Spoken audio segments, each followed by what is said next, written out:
Location के पहले episode में सारी स्टोरी बता दी गई थी कि आखिरकार पहले वो कौन सा कैरेक्टर हुआ करता था। मोटा सा, भद्दा सा, काफी ज्यादा डरपोक, जो कि अभी तक किसी से भी फाइट नहीं कर पाया था।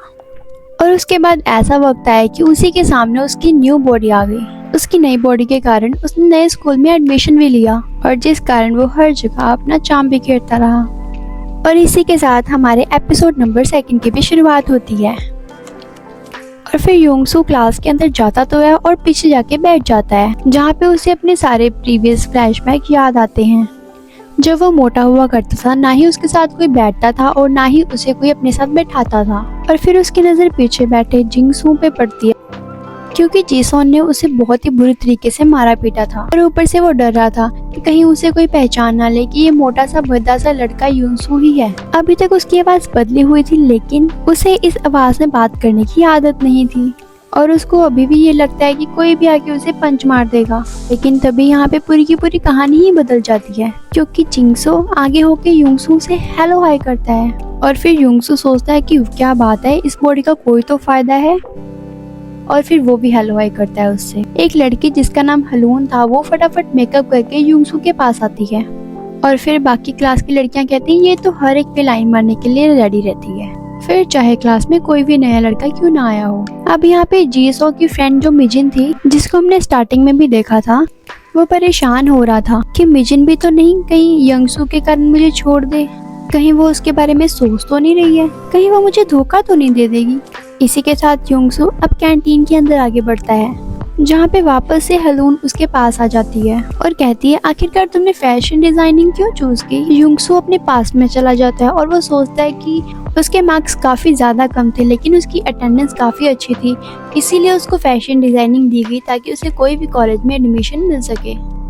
सच बात तो वो बता नहीं सकता था हेलोन को, इसलिए वो बोलता है कि मुझे तो बचपन से ही पसंद था। और ये बात सुनते हेलोन उस पे फ्लैट हो जाती है। यहाँ पे फर्स्ट टाइम योंगसू के साथ ऐसा हुआ था कि ना ही उसे किसी ने धक्का दिया और ना ही उसे किसी ने परेशान किया था। और इसी के साथ वो हेलोन को कहता है कि ये तो कॉलेज मुझे बहुत ही पसंद आया। लेकिन हेलोन को योंगसू की बात समझ ही नहीं आ रही थी। यहाँ जिंगसू भी योंगसू को देख के काफी ज्यादा जेलस फील कर रहा था कि आखिरकार सभी लोग इसे क्यों देख रहे हैं। और उसके बाद योंगसू पार्क में जाके बैठ जाता है। वहाँ पे वो एक फैमिली को देखता है कि वो अपने बच्चे को चलना सिखा रहे थे और इसी के साथ योंगसू भी सोचता है कि मुझे भी चलना चाहिए। लेकिन जैसे ही वो फैमिली योंगसू को देखती है तो वो काफी ज्यादा पागल हो जाते हैं, यानी कि जो भी योंगसू को देखता है वो उसकी चाल के आगे फेल हो जाता है। योंगसू जैसे ही चलना स्टार्ट करता है, वो फैमिली देखती है, वो कहती है कि ये तो मॉडल है और उन्हें लगता है कि वो अपनी मॉडल की वॉक की प्रैक्टिस कर रहा है। और गलती से योंगसू का पैर ट्विस्ट हो जाता है और वो गिरने वाला था, लेकिन वो अपने आप को बैलेंस करके बचा लेता है और उसे पता लगता है कि वो तो काफी ज्यादा हल्का हो चुका है और ऊपर से एनर्जेटिक भी हो चुका है। और देखते देखते वो काफी ज्यादा भागने लग जाता है और पूरे दिन भागता रहता है। नेक्स्ट डे उसे काफी ज्यादा नींद आ रही होती है और वो गलती से क्लासरूम में ही सो जाता है। और जब उसकी नींद खुलती है तो वो अपनी पुरानी बॉडी के अंदर उठता है। ये तो बहुत बड़ी गड़बड़ हो गई और वो पूरी तरीके से डर जाता है कि शिट शिट शिट, ये क्या हो गया कि अगर मैं इस बॉडी में उठा तो वापस से मुझे सोना पड़ेगा। लेकिन पूरे दिन से ये मोटा वाला योंगसू सो रहा था, इसलिए उसे अब नींद नहीं आएगी। तभी पता चलता है कि क्लास में योंगसू को हेलिन ने आके उठा दिया। तो इससे पता चलता है कि ये जो हैंडसम वाले योंगसू की बॉडी थी, अगर उसे जबरदस्ती उठाया जाए तो वो उठ जाता है। और हमें पता लगता है कि जो मोटा वाला योंगसू जॉब मांगने के लिए जाता है, लेकिन वहाँ का जो मैनेजर था वो उससे अच्छे से बिहेव नहीं करता है कि आखिर ऐसा क्यों हुआ। तो हमें ये दिखाया जाता है जो योंगसू की स्मार्ट वाली बॉडी थी, वो रात के अंदर इसी स्टोर के बाहर पढ़ के गया था कि यहाँ के लिए नाइट वैकेंसी खाली है। इसी के साथ वो मैनेजर से जॉब मांगने के लिए आता है और ये स्मार्ट वाली बॉडी को देख के मैनेजर बहुत ही ज्यादा उस पर खुश हो जाता है और उसके आगे फेल हो जाता है और उसको जॉब पे रख लेता है। और वो कहता है तुम मेरे स्टोर में काम करना चाहते हो। और वो उसकी ना ही एजुकेशन पूछता है और ना ही उसे रिज्यूमे मांगता, उसकी डायरेक्ट सैलरी बढ़ा के उसे काम पे रख लेता है। और वो कहता है कि अगर इतना सुंदर लड़का मेरी शॉप में काम करेगा तो मेरी शॉप में तो लाइन लगी रहेगी। और फिर योंगसू कहता है कि मुझे माफ कर दीजिए, असल में जॉब मुझे नहीं मेरे दोस्त को चाहिए। और फिर आखिरकार मैनेजर कहता भी क्या, वो कहता है ठीक है कोई बात नहीं, भेज देना आप। और जब मोटा वाला योंगसू आता है, मैनेजर उसकी शक्ल देख के उसको मना कर देता है और वो कहता है कि हम स्टूडेंट्स को नहीं रखते। और तभी मोटा वाला योंगसू कहता है कि आपने तो मेरे दोस्त को कल कहा था। और तभी मैनेजर कहता है कि मैंने तो तुम्हारे दोस्त को देख के हाँ किया था, तुम्हें देख के थोड़ी ना हाँ किया था। और वो कहता है कि मेरे स्टोर पे तो सिर्फ सिगरेट बिका करती हैं, कि तुम्हें तो नाम भी नहीं पता होंगे उनके। और तभी योंगसू एक एक करके सभी सिगरेट्स के नाम ले लेता है और फिर वो मन ही मन सोचता है कि मुझे सभी मारपीट के सिगरेट लेने ही तो भेजते थे, इसीलिए मुझे सारे सिगरेट्स के नेम याद हैं। और फिर मैनेजर सोचता है कि इसको तो पता है सिगरेट्स के बारे में, तो फिर जो भी है इसको काम में रख लेते हैं। लेकिन मैनेजर उससे ये भी पूछता है कि तुम रात में सो तो नहीं जाओगे ना। और योंगसू मन ही मन हंसने लग जाता है, क्योंकि उसे तो पता था कि इस रात भर तो वो ये इस मोटी बॉडी में सोता रहता है, तो उसको अब नींद कहाँ से आएगी। और फिर मैनेजर वहाँ से चला जाता है पूरी की पूरी शॉप योंगसू को देके। और रात को योंगसू ये सोच के बड़ा ही खुश था कि उसको फाइनली जॉब तो मिल गई है। वो ये भी कहता है कि पार्ट टाइम जॉब करने से उसे अच्छे खासे पैसे भी मिल जाएंगे और साथ ही वो यहाँ पे अच्छे से सरवाइव भी कर सकेगा। और साथ ही वो अपनी बॉडी के बारे में लिखने लग जाता है कि अब तक उसे अपनी बॉडी में ये पता चला है कि उसकी जो सोल है वो एक टाइम पे एक ही बॉडी के अंदर रह सकती है। जब उसकी मोटी वाली बॉडी सोती है तो उसकी स्मार्ट वाली बॉडी एक्टिव रहती है, और जब स्मार्ट वाली बॉडी सोती है तो उसकी मोटी वाली बॉडी एक्टिव रहती है। और ये भी पता चलता है कि मोटी वाली बॉडी को इजीली नहीं उठाया जा सकता, लेकिन जो स्मार्ट वाली बॉडी है उसको अगर जबरदस्ती उठाए तो वो उठ जाती है, क्योंकि मोटी वाली बॉडी की सोल स्मार्ट वाली बॉडी भी आ जाती है।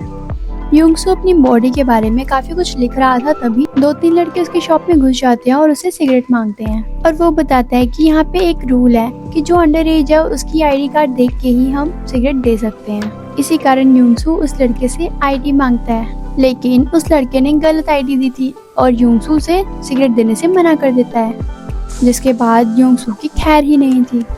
यहाँ पे असल में ये सारा ग्रुप जिंगसोंग का था, और जैसे ही वो योंगसू को देखता है वो तो उसको पहचान जाता है कि इसको तो मैंने पुराने स्कूल में बहुत ही ज्यादा मारा पीटा था। फिर उसी के साथ योंगसू उसके शॉप से काफी सारी चीजें उठा लेता है और वो उसे कहता है कि तुम मुझसे माफी मांगना चाहते थे ना, तो मैं ये सारी चीजें लेके जा रहा हूँ और इसका बिल तुम भरोगे। और योंगसू उसे रोकता है और कहता है कि प्लीज ऐसा मत करो, मेरी तो बस अभी अभी जॉब लगी है, मेरे मैनेजर मुझे जॉब से निकाल देंगे। और जिसके बाद योंगसू को बहुत ही ज्यादा गुस्सा आता है और वो योंगसू को बहुत ही बुरी तरीके से मारता है। उसे वो इतनी बुरी तरीके से मारता है कि उसके कपड़े उतार के उसकी न्यूड पिक्चर वायरल कर देता है, और वो उसको धमकी भी देते हैं कि अगर तूने कुछ भी किया तो ये सारे पिक्चर सभी के फोन में दिखाई देंगी एक एक करके। और बेचारा योंगसू फिर से एक बार पिट चुका था, जबकि उसकी गलती भी नहीं थी। और उसी वक्त उसकी मॉम का कॉल आ जाता है और उसका बात करने का मूड भी नहीं था, क्योंकि वो बहुत ज़्यादा पिट चुका था। और वो अपनी मॉम से कहता है कि आखिरकार आपने मुझे कॉल क्यों किया है। और उसकी मॉम उसे बताती हैं, उसकी मॉम भी नाइट शिफ्ट लगाती हैं उसकी फीस भरने के लिए, ताकि उसे थोड़े एक्स्ट्रा पैसे मिल जाए ताकि वो अपनी फीस भर सके। और वो अपनी बेटी से बस यही पूछती है कि क्या तुम्हारा वहाँ पे मन तो लग गया ना। जैसे ही कोई कस्टमर आता है उसकी मॉम के पास तो उसकी मॉम फ़ोन कट कर देती हैं। नेक्स्ट डे योंगसू स्कूल जाता है और जहाँ पे हेलून उसे पास आने के लिए कहती है, और वो उसे कहती है कि देखो चलो मैं तुम्हें एक मजेदार चीज दिखाती हूँ। यहाँ पे योंगसू और काफी सारे बच्चे जो कल योंगसू को मार के गए थे, और वो कहते हैं कि कल मोटा सा लड़का मिला जिसको हमने पहले भी मारा है और उसको हम कल फिर से मार कर आए, और ये देखो कल के पिक्चर्स, तुम हंस हंस के पागल हो जाओगे। और बेचारा योंगसू अपनी मोटी बॉडी के बारे में देख रहा था और सभी उस पे हंस रहे थे। वो ये सब कुछ देख के उसे बर्दाश्त नहीं हो रहा था, जबकि इनको तो पता ही नहीं था कि जिसके बारे में ये बात कर रहे हैं वो तो उनके सामने ही है। वो सभी बोलते हैं कि ये तो सुअर के जैसे लगता है, इसके तो पेरेंट्स भी ऐसे होंगे। जब उसके पेरेंट्स के ऊपर बात आती है तो वो बहुत ज़्यादा गुस्सा हो जाता है और कहता है कि तुम्हें ऐसा नहीं बोलना चाहिए किसी के बारे में। इतनी देर में जिंगसो खड़ा हो जाता है और वो उसे कहता है कि तुम्हें क्या प्रॉब्लम है इस बात से। और जिसके बाद उसको लगता है कि अब तो वो पिटेगा ही पिटेगा, और उसके पंच से आज तक कोई नहीं बच पाया। और तभी वहाँ पे ब्लॉन्ड हेयर वाला, जो कि खुद में ही बहुत स्मार्ट लड़का था, जिसका नाम हॉन्जियोल है, वो जिंगसू को आके रोकता है कि इस लड़की की कोई भी गलती नहीं है, इसको मत मारो। यानी कि पहली बार योंगसू को किसी ने पिटने से बचाया था, लेकिन जिंगसू कहता है जियोल तुम सामने से हट जाओ नहीं तो तुम भी पिटोगे। और वो वहाँ से हट जाता है और सीधा पंच योंगसू के पास ही आने वाला था, लेकिन योंगसू मन ही मन सोचता है कि वो तो बचपन से पिटता ही आ रहा है और उसको पता है कि कौन सा पंच कहाँ से बजेगा। इसी कारण वो जिंगसू के पंच से बच जाता है। और ये देख के सारे स्कूल के बच्चे देखते रह जाते हैं कि आखिरकार ये हो कैसे गया, जिंगसू के पंच से योंगसू कैसे बच गया। और जिंगसू को बहुत ज़्यादा गुस्सा आ जाता है और वो धम धम करके पंच मारता है, और योंगसू को तो सब कुछ पता ही था और वो उसके पंच से बचता रह जाता है। और जिंगसू मन ही मन सोचता है कि ये तो बहुत पक्का खिलाड़ी लगता है। और तभी योंगसू को पंच मारने लगता है, तभी योंगसू उसका पंच रोक देता है और सभी देखने लग जाते हैं कि ये हो क्या रहा है, ये कैसे हो सकता है, आज तक कोई भी इसके पंच से नहीं बच पाया और ये कैसे बच गया। और जोंगसो को भी काफी गुस्सा आ चुका था उसके पुराने बर्ताव को लेके, और वो ये सोचता है कि उसको लोगों ने कितना ज्यादा बुली किया और कितना ज्यादा मारा है। और उसको याद आता है पुराने स्कूल में एक लड़के ने उसको पेट में मारा था बहुत जोर से, और वो ये सोच के जोंगसो को पेट में बहुत जोर से पंच मारता है और जिंगसो एकदम से जमीन पे गिर जाता है। और सभी उसकी फोटोज क्लिक करने लग जाते हैं और वीडियोस बनाने लग जाते हैं कि वाह ये हैंडसम भी है, ऊपर से इसको फाइट करनी भी आती है। उसने जिंगसो यानी कि एक रेसलर को हरा दिया, और ये सारी बातें स्कूल के एक ग्रुप को पता चलती है। हम कह सकते हैं कि ये एक गुंडों का ग्रुप था कि वो सभी को मारा पीटा करते थे और किसी नए लड़के को एक्सेप्ट भी नहीं करते थे। और जब उन्हें पता लगता है कि जिंगसो को किसी ने मारा है, मतलब योंगसो की तो वाट लग गई है। अगर वो इन सब के सामने आएगा तो वो पक्का पिटेगा। इसी के साथ गाइस ये सेकंड एपिसोड यहीं पे खत्म हो जाता है। तो हम मिलेंगे अब थर्ड एपिसोड पे। तब तक आप कमेंट करके जरूर बताना कि आपको ये एपिसोड कैसा लगा। लाइक एंड सब्सक्राइब करना ना भूलें। Thank you for watching. Bye bye.